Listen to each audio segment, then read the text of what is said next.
जय श्री कृष्ण दोस्तों। हर हर महादेव। कैसे हैं आप सब? स्वस्थ और सुरक्षित होंगे। दोस्तों, कल से नवरात्रि शुरू हो रहे हैं। नवरात्रि ऐसा माना जाता है कि नवरात्रि में कोई भी उपाय, कोई भी मनोकामना के लिए आप प्रयास करते हैं, उपाय करते हैं, तो बहुत ही शीघ्र उसके शुभ फल आपको मिलते हैं। धन, संतान, प्रमोशन, विवाह, रुके हुए कार्य, कई मनोकामनाएं और भी मनोकामनाएं। तो बहुत कम मनोकामनाएं हैं। इंसान योनि में आप यदि आए हैं तो बहुत सारी मनोकामनाएं आपके मन में होगी। कई मनोकामनाएं होती हैं। इन 9 दिनों में यदि कुछ उपाय किए जाएं तो अवश्य पूरी होती है। अगर आपके मन में भी कोई मनोकामना है तो आज जो मैं वीडियो के माध्यम से आपको उपाय बता रही हूँ, जो भी आप कर सकते हैं अवश्य करें। और उसमें कुछ उपाय ऐसे हैं कि बहुत सरल हैं लेकिन एकदम अचूक। आप शुरू से अंत तक वीडियो अवश्य देखें। यदि अभी तक आपने मेरे चैनल को सब्सक्राइब नहीं किया है तो अवश्य कर लें, और यदि वीडियो अच्छा लगे तो लाइक करना बिल्कुल ना भूलें। दोस्तों, कई बार ऐसा होता है कि हम धन की कमी के कारण कर्ज लेते चले जाते हैं, और एक समय ऐसा आता है कि हम कर्ज में पूरी तरीके से डूब जाते हैं। कर्ज मुक्ति के लिए हम लाखों कोशिश कर लें, कई प्रयास कर लें, लेकिन पीछा ही नहीं छूटता। तो आज जो मैं उपाय बता रही हूँ, नवरात्रि में सूर्य, जब पहला दिन होता है नवरात्रि का, उसमें सूर्य डूबने के पश्चात आप एक गुलाब का पुष्प, थोड़ी सी लाल मसूर की दाल, जो मुट्ठी में एक मुट्ठी ले लें, एक मुट्ठी बांध लें और ले लें। लाल रंग के कपड़े में बांधकर माता के समक्ष रखें और एक घी का दीपक लगाएं, और एक बार नहीं, 108 बार इस मंत्र को पढ़ें। ओम एम नीम क्लीम चामुंडाय बिच्चे। यदि आप लगातार 9 दिन कर सकते हैं तो बहुत ही खुशी की बात है, करें। उसके बाद इन सारी सामग्री को लेकर और आप जल में प्रवाहित कर दें, अपनी मन की मनोकामना करते हुए। आपको शीघ्र ही कर्ज से मुक्ति मिलेगी। यदि आप पूरे 9 दिन अखंड दीपक लगाते हैं, घट स्थापना करते हैं, तो उनके समक्ष बैठकर सिद्ध कुंजी का स्तोत्र का पाठ करें। यदि नहीं करते हैं तो आप किसी मंदिर में भी कर सकते हैं। हर एक दिन एक एक गुलाब का पुष्प बढ़ाते जाएं। जैसे आपने पहले दिन 1 चढ़ाया है, दूसरे दिन 2 चढ़ाना है, तीसरे दिन 3 चढ़ाना है। इस तरह से 9वें दिन 9 गुलाब के पुष्प, 9वें दिन आपको 9 गुलाब के पुष्प अर्पण करना है। ये सब रखे रहने दें। आप जो पुष्प आपने पहले दिन समर्पित किया उसे उठाकर किसी एक ऐसा वहाँ डिब्बा रख लें, उसमें रखते जाएं। और अंत में आपको 9 पुष्प चढ़ाना होगा। 9वें दिन माँ से प्रार्थना करें, जो भी आपकी मनोकामना है माँ से कहें, और उसके बाद इन पुष्पों को उठाकर आप बहते हुए जल में विसर्जित कर दें। बहुत ही शीघ्र आपकी माँ अवश्य सुनेंगी और आपकी इच्छा पूर्ण होगी। यदि विवाह योग्य बनते बनते रह जाता है, संबंध चल रही है, बात संबंध होते होते रुक जा रहा है, तो आप अर्गला स्तोत्र वकील कम पाठ का रोजाना माता के सामने 9 दिन तक पाठ करें और हलवा का भोग चढ़ाएं।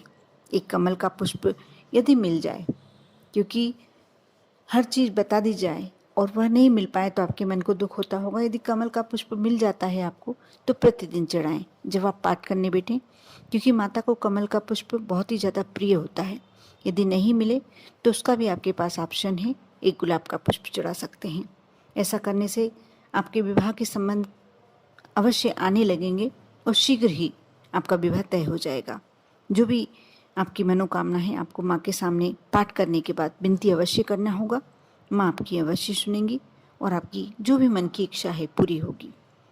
यदि धन की कमी से परेशान है, बहुत ज़्यादा दरिद्रता आपको लगता है कि आपके जीवन में है, तो पूरी नवरात्रि में आपको लाल आसन पर बैठकर संध्या काल आप सभी समझते ही हैं, जब संध्या वंदन हम करते हैं शाम के समय संध्या काल कहलाता है। और जो व्यक्ति विष्णु सहस्त्र नाम का पाठ, ललिता सहस्त्र नाम का पाठ दोनों करें तो बहुत ही अच्छा है, और नहीं कर पाते हैं तो विष्णु सहस्त्र नाम का पाठ आप कर चुके हैं तो वह करें, ललिता सहस्त्र नाम का पाठ आप कर चुके हैं तो वह करें। जो आपको इजी पड़ता है, जो आप कर सकते हैं करें, और हो सके तो आप दोनों ही करें। और रोजाना एक पुष्प, कोई भी पुष्प चढ़ा सकते हैं आप। गुड़हल का पुष्प चढ़ा सकते हैं, कमल का पुष्प चढ़ा सकते हैं, गुलाब का पुष्प, क्योंकि जब हम माता को या कोई भी देवी देवता को पुष्प अर्पित करते हैं तो वो हमारी तरफ से जो भी विनती होती है, जो हमारी मनोकामना होती है, वो पुष्प देवी देवता के समक्ष करता है। इसलिए मेरे हर उपाय में पुष्प अर्पित करना अवश्य बताया गया है, क्योंकि ये आपकी तरफ से याचना करता है, आपकी मनोकामना पूरी करने के लिए विनती करता है और शीघ्र ही आपकी मनोकामना पूर्ण होती है। और सात्विक तो रहना ही होगा।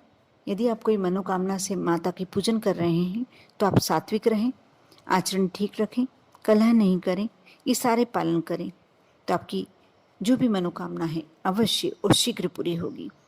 माँ आप पर प्रसन्न होकर धन वर्षा अवश्य करेंगी। जो भी आपके जीवन में कष्ट हैं अवश्य दूर हो जाएंगे।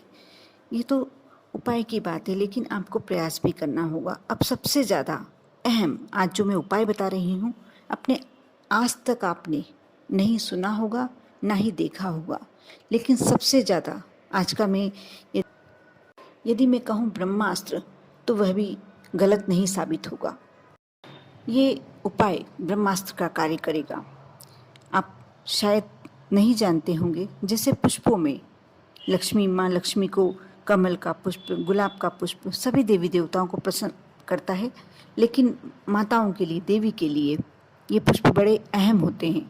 आप जब गुड़हल का पुष्प चढ़ाते हैं, कोई भी लाल रंग का कमल का पुष्प चढ़ाते हैं या गुलाब का पुष्प चढ़ाते हैं, देवी अत्यंत प्रसन्न होती है और आपकी जो भी विनती होती है वह पूरी करती है।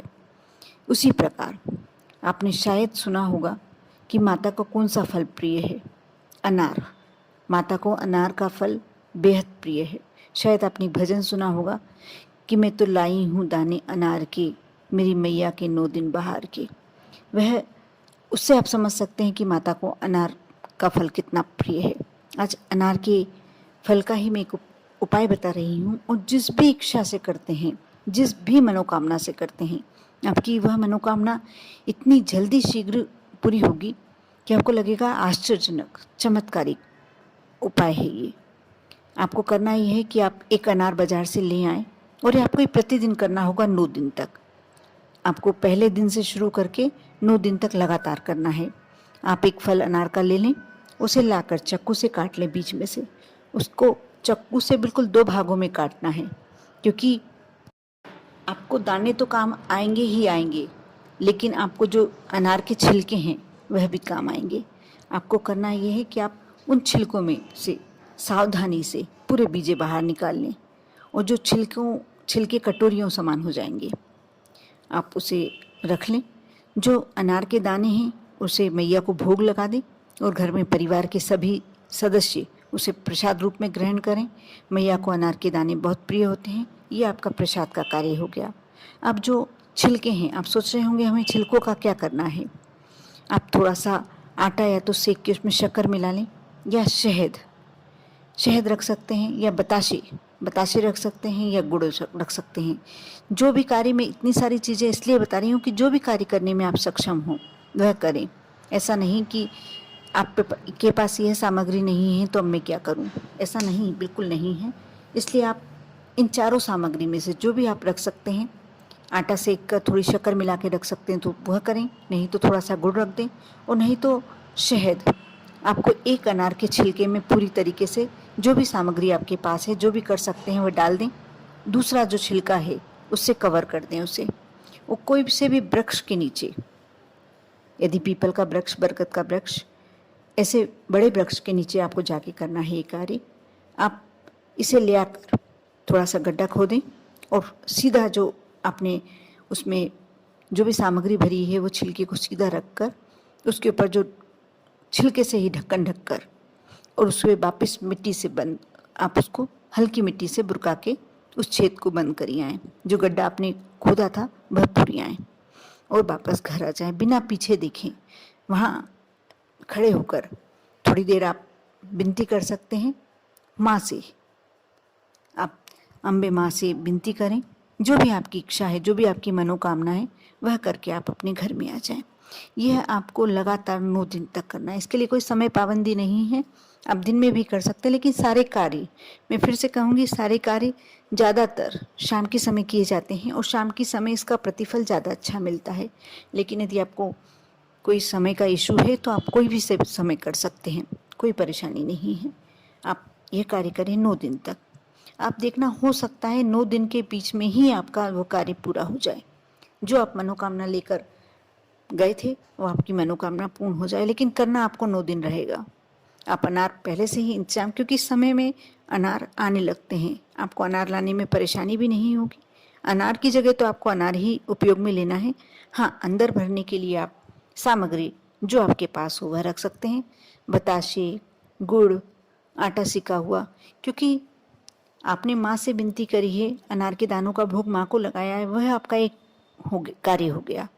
और दूसरा कार्य, जो आपने मीठी चीज़ रखी है उसमें चींटियाँ, जैसे जैसे चींटियाँ उस भोजन का भक्ष करती हैं, पहले तो ये माँ का प्रसाद हुआ, और जैसे जैसे चींटियाँ इस प्रसाद का भक्षण करती हैं वैसे वैसे माँ की आप पर कृपा होती है। इस समय कहते हैं कि चींटियों का रूप माँ का होता है। और मैं एक बात बताना भूल गई हूँ, उसमें आपको एक मंत्र का जाप करना होगा। आप जब तक गड्ढा खोद कर वो सामग्री रखते हैं, आप मंत्र का जाप अपनी इच्छा अनुसार जितनी बार कर सकते हैं उतनी बार करें। 11 बार, 21 बार, 51 बार, 108 बार। ये मंत्र आप एक कागज़ पर लिख के ले जाएं। मैं मंत्र स्क्रीन पे भी डाल दूंगी और मैं बोल भी देती हूँ। आप इस मंत्र का जाप करें, विनती करें और घर आ जाएं बिना पीछे पलटे। मंत्र इस प्रकार है: ओम नमो नग्न चीटी, महावीर हूँ पूरो तोरी, आशा तू पूरो मोरी आशा। इस मंत्र का जाप करें। आप देखना, बहुत ही शीघ्र आपको इसका परिणाम मिलेगा। आपके जो भी मनोकामना है अवश्य पूरी होगी। आप पर और आपके पूरे परिवार पर भोलेनाथ की कृपा हमेशा बनी रहे। आप सभी को नवरात्रि के शुभ अवसर की ढेर सारी बधाइयाँ। ओम नमः शिवाय।